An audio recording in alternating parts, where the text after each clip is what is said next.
after school, I would bring gloves in my backpack and we would do fight clubs like after school on the soccer field. Just for the last 15 years of my life, every day was about getting better and stronger and being a better person. It's very scary. It doesn't get easier. You would think it would get easier, but I think it only gets harder. I say he fits our brand exactly perfect. You know, it just goes right in line with our brand, just ready to buck someone up. They give me motivation to have the energy that I need to be this aggressive fighter. I mean, is this a challenge? I would love to make it a challenge. I mean, if he beats the old man in December, then he should definitely come fight me in bare knuckle boxing, where I seem to be the king. Hey guys, welcome back to Ignition Point. Debbie Hart. Sean Finnegan. Today we have several guests all working together for a very cool special episode. We've got our episode today sponsored by the Bucked Up, and we've got one of the founders here because they're sponsors of our guests, Mike Perry and his wife Latori. And then we're gonna want to hear so it's bare knuckle fighting. Bare knuckle fighting. Yes. So barbaric, but awesome. Like this legit is the face of a warrior hardcore right here. alpha warrior. Yes. So we're gonna want to hear about how you got started, and then we're gonna want to hear how your wife handles watching you get beat up on a regular basis. also He how you doesn't would- get beat up. Yeah, he doesn't get beat up. Okay, beat up. beating Yeah. other guys Watching- up. That's probably, watching she's him probably beat like, up yeah, other that's my people, man. for sure. Yeah. All right. Well, welcome. Thank you. Thanks for having us. It's good to be here. Cheers Yeah, you to just gotta Bucked pop Up. that open right now. Oh, let's do a little we need a toast little here, everybody. Toast. energy toast. Woo! Bucked up. What's so great about this is how good it tastes. For real. In all It things, actually, yes. right? It does. Because even the pre-workout, like, yeah, what's your impression of that first drink? It was really good. I love it. It's I like love a cherry Jolly Rancher, although we won't claim Jolly Rancher. Cherry candy. It does taste like a Jolly Rancher. It's so good. That's really good. And we actually, Mike is actually one of our newest sponsored athletes here at Bucked Up.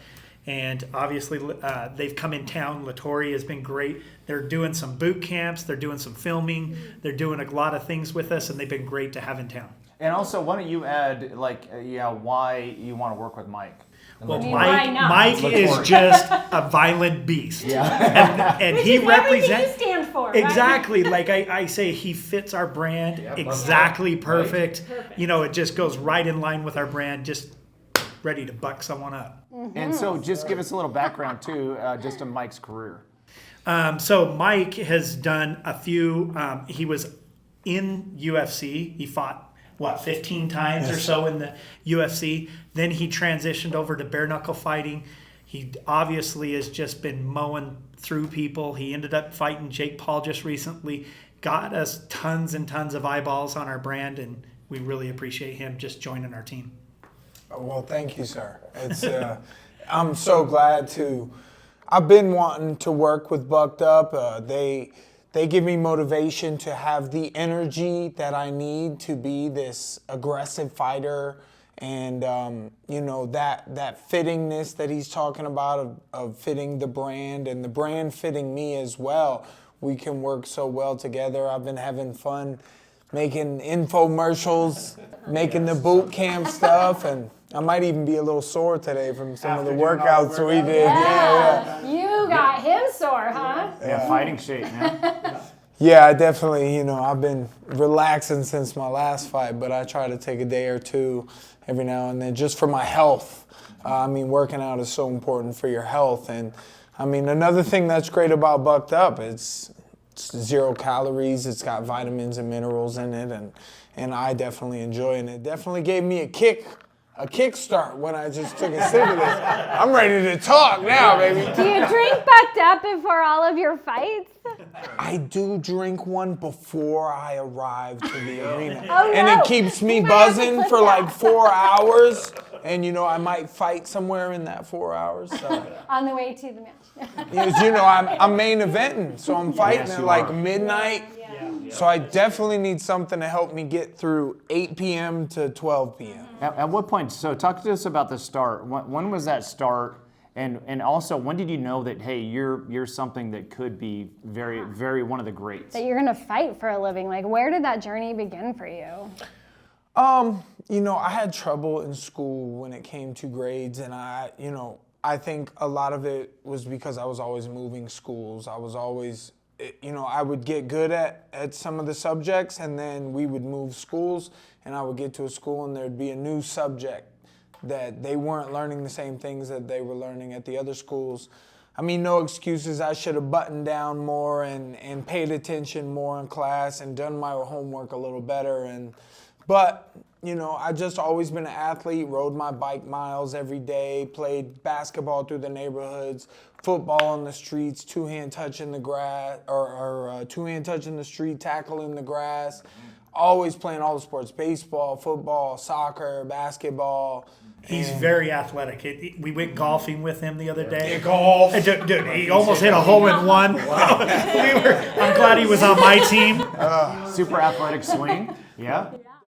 So you could have gone down any of those paths. Why fighting? You didn't need to have good grades to be a fighter. That's fair. That's fair. To play on the football team, you had to have good grades. You had to get your work done, and I was, I don't know, just messing around. Did you like fighting from the beginning? So I would do, like, after school, I would bring gloves in my backpack, and we would do fight clubs, like, after school on the soccer field. And we would, we had little videos on YouTube back in the day of us having fights after school with kids who also came to school. And I didn't really get kicked out of school for fighting, because if we fought, it was either in the bathroom when no one was looking, or after school on the soccer field, and even the teachers and stuff, they knew about us. And I remember I almost got in a fight my first day in 9th grade. I was like, the English class, the teacher was like, okay, your first project is to write a paragraph about yourself, who you are and who you want to be and what you want to do. And I stood up and was like, right away, I already knew, because I think because of the grades thing, and I had moved schools so many times, fighting was the only thing that ever was the same. No matter where I went, I still had it in my back pocket. Yeah. And I was like, I'm going to be a UFC fighter. And then this one kid at the front of the class was like, get your ass beat. And I was like, who? Not by you. And we were about to get in a fight right then. And so I've always been a fighter. And plus you willed it even from 9th grade on. As your law of attraction, you said at 9th grade you wanted to be UFC. This is who I am, I started saying that right away. I think I saw that I wasn't as big as some of the other football players. I mean, I also went to high school in the Southwestern Academy in Flint, Michigan, and it is where Mark Ingram played football. I barely could make JV with just my grades and my size.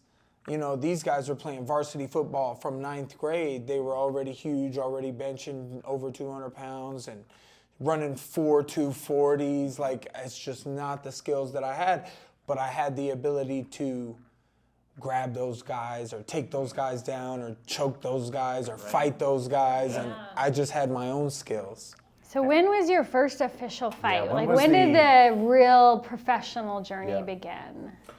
I don't know what came first. I can't quite remember if it was boxing, because I boxed as an amateur. My first boxing match was in Golden Gloves, and I fought a 9-1 or an 8-2 guy.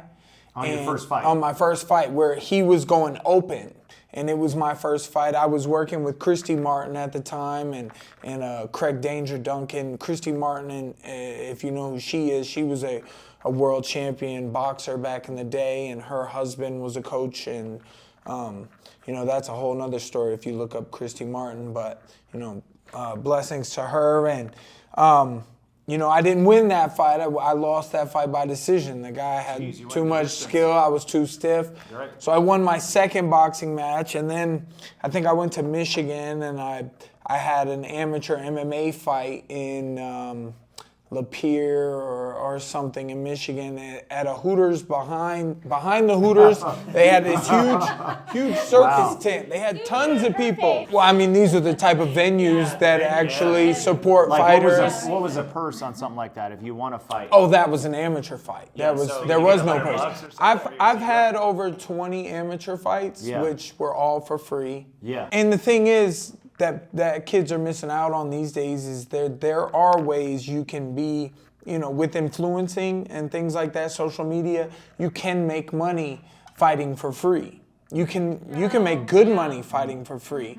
And some guys understand that, like, Taylor Holder, I don't know what his amateur background is, but he's already, had maybe 2 fights, and really it was only 1, and he's already getting to the money because he's got the followers, he can talk, and that's what it's about. So tell us about that fight. So behind the Hooters in this circus tent. There was tons of people, and I finished that guy in like 1 minute. Oh, nice. He was 0-3. He was 0-3. I didn't ask for the opponent. They just get you an opponent, and then you knocked him out, or was it a choke? I knocked him out. Like not like a out cold knockout, but it was like a TKO. But then there were many fights I did have some really good knockouts. I had a lot of power in my hands. He's got heavy dynamite hands. in those hands. And I can take a hit pretty well too. I mean, she said, watching me get beat up, but the thing is, I can take a whooping. I don't get beat up. I can take a beating. I can. Don't mess with him. You'll hurt your hand on my face. All right, I want to hear about the hardest fight you've ever been in. Well, we've always had this saying, right, where the next one is the best one. I've had that since I was 17, training with my friend Alex and Spartan Nicholson and his father. I didn't really have my father involved in my career, but my friend Alex is Spartan. He's a great fighter, big heavyweight guy, and his dad, I mean, back in the day when I had trouble in life and I was a little bit in and out of jail and I made some mistakes and I was on house arrest, and his father used to come pick me up every day with him in the car and take us to the best trainers he could in Central Florida.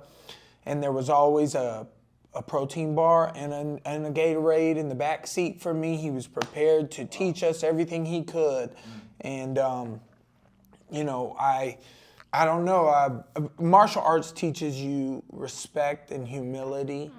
And because you go to the gym and you get beat up by some people, and you're like, wow, I really like this guy. He kicked my ass today. I want to learn from him, and I want to turn my life around and get better and stronger. And just for the last 15 years of my life, every day was about getting better and stronger and being a better person. So the last one that I just had was the worst one because I was on a 6-fight win streak, bare knuckle, and even a Triller boxing match. And then now I fought Jake Paul, who, it was a tough weight class for me at 200 pounds. Like, I'm not quite that big. No excuses. I thought I was ready. I can take a punch pretty well. I got up every time Jake knocked me down. I was ready to fight him some more. I was getting mad, couldn't quite find my legs. And, like I said, next one's the best one. The last one wasn't great for me, in my opinion. But, coming out, I took his punches. I kept trying to come after him, and it's just the sport was a little different. I don't think it's there in the cards. I don't think Jake would come and do what I do as far as bare knuckle fighting. But if he would, I went to his ring and tried his thing. Coming to see me. I mean, is this a challenge? I would love to make it a challenge. If he beats the old man in December, then he should definitely come fight me in bare knuckle boxing, where I seem to be the king and am and have been crowned king of violence. Here in Utah, even I got king of violence. I got crowned. Get this man a real crown. What round was it with Jake? 6th round. Okay. So that's I fought my whole career in UFC, 15-minute fights. Max 15 minutes. BKFC 12 minutes was the max as far as I fought in Michael Venom Page. We win a 6th round for the 2nd time in BKFC history. They call it the sudden death round. And I won that one. And in the 6th round against Jake, it's a little 15 minutes plus. It was 16 minutes or so. It was a new place for me mentally, I guess, not thinking about it, but I had never been 16 minutes in a fight. Yeah. Okay, so Well, I think can millions see, of people though want to see this bare yeah. knuckle, right? With For Jake sure they do. and Mike, that would be We're absolutely millions upon, highlighting that'd that maybe challenge. a billion We're putting views. that challenge out there. For The sure. thing about bare knuckle boxing as well is that you can dirty box. So what a lot of people don't know the difference between boxing and dirty boxing, where in dirty boxing you can grab and you can hit while you're grabbing. In boxing, once you grab, the ref's gonna separate you, or sometimes they ask you to work out, but even at times when I grabbed Jake and then I turned and tried to punch out of it, I got in trouble in the fight, yelled at by the referee, hey, don't do that, or clean breaks. It's a fight, you know, but... So I've got some questions for our viewers. I mean, you're clearly the king in the ring, right? So, but other people who might be interested in this line of work, if you will, love and money, probably huge challenges in this industry, right? So when you're dating, before you met this amazing, obviously very supportive wife, like that's got to be challenging for a lot of women to watch their man go through that. And then money. You said you fought for free for a long time before you're making money. So what is your advice to people looking, Really for both. I think this question for both, right? Yeah. Both of you. Well, the thing about being a fighter is that, you know, you don't really take anything for granted. Like you're positive about anywhere you are. Me, I'm trying to have fun all the time. I'm trying to just be an entertainer and energetic and have fun, be a little bucked up, if you will. You know, like when I met her, we met in the club and we were trying to have fun that night and have some drinks and just have a good time. And you know, being a fighter, you have to take, you know, it's about getting back up. It's about how many times you get knocked down and how many times you can get back up. You know, like kind of like a Rocky movie, a little cliche, but it's very true. And you know, no matter what the money was, I mean, love isn't about money. If you care about someone and you want to be with someone, you can make it work. And that's what we did. Yeah. And I just happened to be successful. Right. I mean, when we met, he was already pretty successful, but obviously not as successful as he is now. I remember when we met in the club, how many followers I had at that time, because she was like, let me see your followers.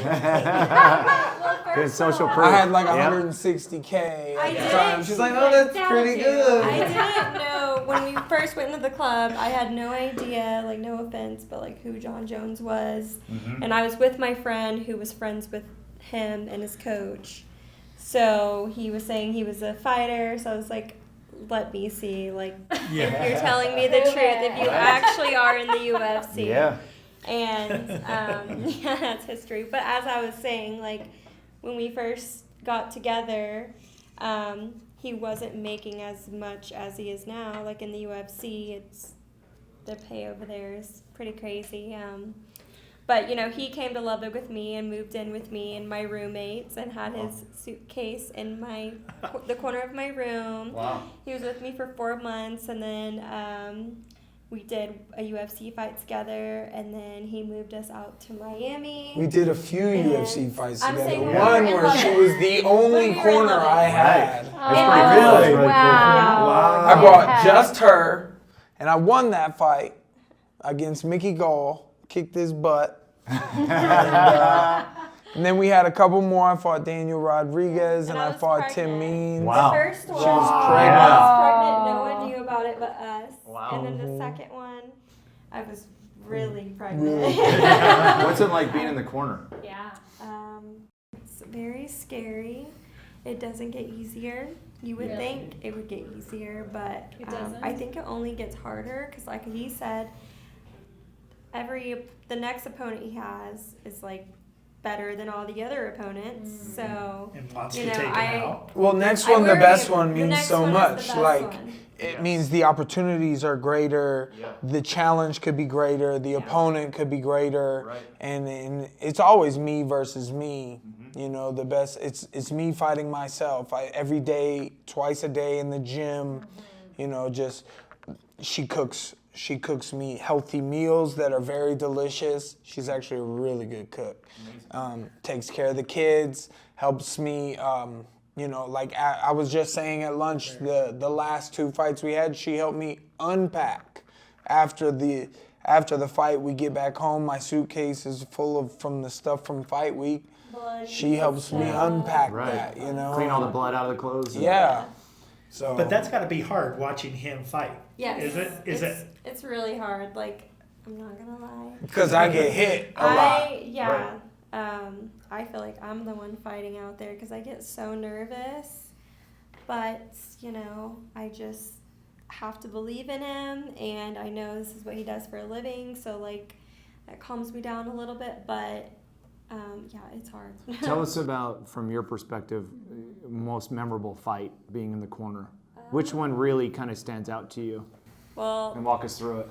the first one, obviously, when I was the only one in his corner, because that was like the first time I've ever like been on TV or anything. That one was pretty crazy, and I'll say the Tiago fight. That was a good Tiago one. fight. Tiago. Yeah. Tell us about that one. Yeah. I mean, it happened fast. So, and it was weird. Like, I always get so nervous before the fights, but like as we were going out there, we had said a prayer, and then like this relief came over me, and I'm like, okay, I feel pretty confident about this. God bless him. Yeah. And he went out there and finished him in less than a minute. So, Yeah, 40 something seconds, right? Mike? 43 seconds. 43 something like that. seconds. and that was And he looked unreal. Yeah. He was sticking and moving. No one had ever done that to Tiago Yeah, Alves. Tiago's I mean, a tough. He's one of the greats, He's right? a legend. Yeah. And I have gotten to fight a few legends.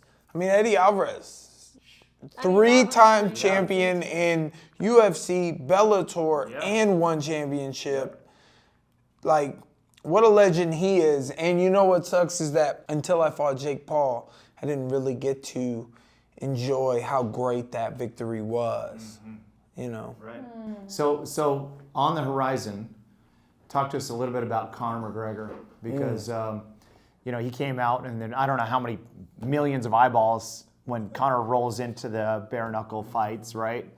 And you would be one of the potential front runners. What does that look like for you? And I sat with you at the fights the other day, and I asked them this question.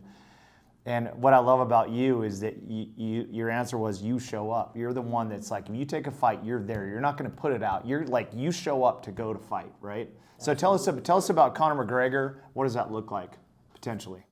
You know, he's a little whatever. I guess he earned that right. He gets the people's attention, talking shit, this and that. Yep. Whatever. I've had some funny moments myself, but I do business differently. Like, I am that humble warrior. I believe in martial arts and all the training I do. I believe in good things. I have my children, and obviously he does as well. You know, he's got his family, but when it comes to fighting, it's violence. It's nasty. It's dirty. It's mean. And, you know, I can get there too. I get a little angry. I fight hard. And, you know, he's out here calling out 145ers and Jeremy Stevens. Of course, Jeremy Stevens, anybody's not going to say no. They're like, oh, yeah, I'm going to punch him bare knuckle and get a big paycheck. Well, no, it needs to make sense. And that fight, in my opinion, doesn't make any sense. Jeremy Stevens had trouble beating that old man the other night at BKFC. It was by decision, and the story was more the old man did a good job. Sure. And, you know, me and Conor were close in size. We made a lot of noise. It's just, you know, David Feldman said the end of the year, I'm closing out for BKFC. And depending on who that is, and I'm pretty sure I have a couple good ideas, I win that fight, there's no more running from it. because Connor, we can call. I know who to call. Yes. Me and my people. Yes. Me and my people can call Sean Shelby and Mick Maynard, and we can call all the UFC staff over there, and we can get you permission to come on over here and get you a BKFC fight. I know you still got your 2 fights on UFC contract, but we can get you permission to come on over here and try the bare knuckle. Unless you just like making noise talking about it and not actually doing it. Because if y'all forgot, I already got 5 of these and I'm 5-0. Yes. So I love that. Was a good riff, man. Good riff. Quick Yeah. story. Yeah. Quick story. Yeah. When we decided to be the title sponsor at BKFC, they said, hey, we want to bring you out to the next fight. It's going to be really good. Mike Perry is fighting Luke Rockhold. And then we also have Eddie Alvarez and Chad Mendez fighting as well. And we're like, oh, man, that sounds like a great fight to go to. Well, we go to the fight. Conor McGregor shows up to the fight. And he steps into the ring face to face with Mike. And I'm like, that's the fight. Yeah. That's the fight that needs to happen at absolutely, it's the BKFC. fight. And Billion eyeballs on that fight. Yeah. And it was, and you know what? Timing was perfect for Bucked Up to be the title sponsor, because that got a lot of eyeballs and it got a lot of attention. And I think it would be a perfect fight for BKFC. And you know, I think it's just the two of those electric, violent people. I think it'd be awesome. Yeah. One of the greatest fights of all time in the making. it would be. I mean, Yeah. Connor doesn't necessarily have to fight, but he keeps saying that he wants to. It's something that we have as fighters deep inside of us that we want to prove it to ourselves. We want to prove it to everybody hating that we're still able to train. We're still better athletes than the rest of these people talking that mess. And the two of us could come together and just say, a match made in heaven, Yes. a little bit. Yeah. All right, You'll have a great it's gonna corner. happen now. Yeah. Yeah, you have Lady definitely. Luck over here. Yeah. Well, it's been an honor. Just parting remarks. So a lot of entrepreneurs watch this show. What would your advice be for someone who's a business owner looking to start a business or wants to grow their business? You know, my advice to anyone starting a business, you know, would probably be, you know, you got to put yourself out there. You got to say yes to things. You got to go out and try things. And, you know, like what I said about her was like, I'll take 100 pictures and only 1 or 2 are good for the message I want to send. So I need the, you know, sometimes I look really handsome. Sometimes I'm like, oh my God. I mean, but look, he's a fighter. I mean, look at his hands. Yeah, I know. Yeah, He look at is a those fighter. hands, yeah. Immediately, when I met him at your fights, it was like you're drawn to him because this is the face of a gladiator who does things that a fraction of a 1%. Yeah, it's amazing what he's willing to do. So I can do some entertaining stuff, for sure. I took one of these bucked up cans, smashed it in my face. I'm waiting that for would it. actually be a Can we great. do that? No, it's not. It's not empty yet. I'd be zipping in here if this was empty. That's Yes. the content we need. Yeah, so follow these two. They're putting out incredible content. And since I've been following you both on the things you're putting out there, and you're making a great impact, and so excited to see the Share journey. with everybody where they can follow you. Yeah, what's the best place to? Man, I'll tell you what, just go follow Bucked Up. BUCKED. Platinum Mike Perry. Platinum And Mike Latore Perry. Because I'm going to be all over Bucked Up. I'm going to be bucked up all over Bucked Up. Yes. Oh yeah. Yes. There we go. Yeah. Love it. Thanks so much. It's been an Thank honor you. having Thanks you. for having us. Yeah, appreciate it so much. Thank you so much. If any of you watching today have any doubts that your current CPA is not helping you take 100% advantage of the deductions you deserve and helping you stay compliant with the IRS, then don't hesitate to get involved with TaxHive today. You won't be disappointed.